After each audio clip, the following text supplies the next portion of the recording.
আল্লাহ পাক জিন জাতিকে সৃষ্টি করে এই পৃথিবীতে পাঠানোর পর তারা এরকম ফিতনা এবং ফাসাদ সৃষ্টি করার পরে আল্লাহ পাক ওদেরকে ধ্বংস করে দেন। দেওয়ার পরে আরো অনেক যুগ এবং অনেক শতাব্দী কেটে যায়। কত যুগ কত শতাব্দী আল্লাহ ভালো জানেন। অনেক লম্বা সময় পরে গিয়ে আল্লাহ রাব্বুল আলামিন ফেরেশতাদেরকে ডাকেন। কাদেরকে ডাকেন? তাদেরকে ডেকে বলেন, ওয়া ইয ক্বালা রাব্বুকা লিল মালায়েকা, স্মরণ করো নবী সেই সময়ের কথা যখন তোমার রব ফেরেশতাদেরকে ডাকলেন, ডেকে বললেন, ইন্নী জাইলুন ফিল আরদি খলিফা, হে ফেরেশতা মণ্ডলী, আমি পৃথিবীতে আমার খলিফা পাঠাতে চাই।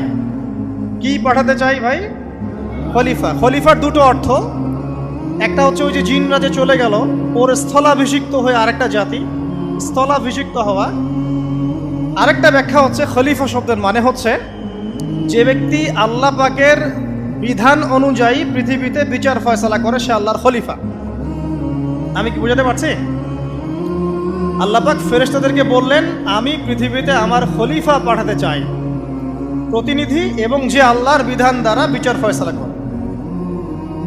তখন ফেরেশতারা বলছেন, ক্বালু, ফেরেশতারা বলছেন, আতাজআলু ফিহা মান ইউফসিদু ফিহা ওয়া ইয়াসফিকুদ দিমা, হে আল্লাহ, আপনি কি এমন কোন সৃষ্টিকে আবার পৃথিবীতে পাঠাতে চান যে পৃথিবীতে গিয়ে ফিতনা ফাসাদ সৃষ্টি করবে অথবা রক্তপাত ঘটাবে? ফেরেশতারা এই কথা কিভাবে বলতে পারলো? হ্যাঁ, জিন জাতির অভিজ্ঞতার আলোকে। ঠিক আছে? তখন আল্লাহ পাক বলছেন, ইন্নী আ'লামু মা লা তা'লামুন, দেখো আমি যা জানি তোমরা তা জানো না।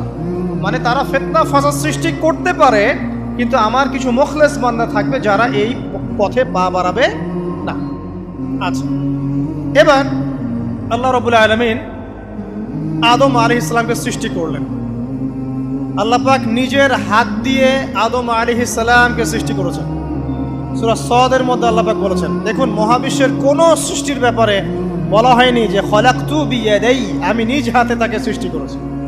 শুধুমাত্র আদম আলাইহিস সালাম, আমাদের পিতার ক্ষেত্রে বলা হয়েছে খলাকতু বিয়াদাই, আমি নিজ হাতে তাকে সৃষ্টি করেছি। কত সম্মান, কত ভালোবাসা, তাই না? এবার আল্লাহ রাব্বুল আলামিন আদম আলাইহিস সালামকে সমস্ত নাম শিক্ষা দিলেন। সমস্ত নাম মানে কি?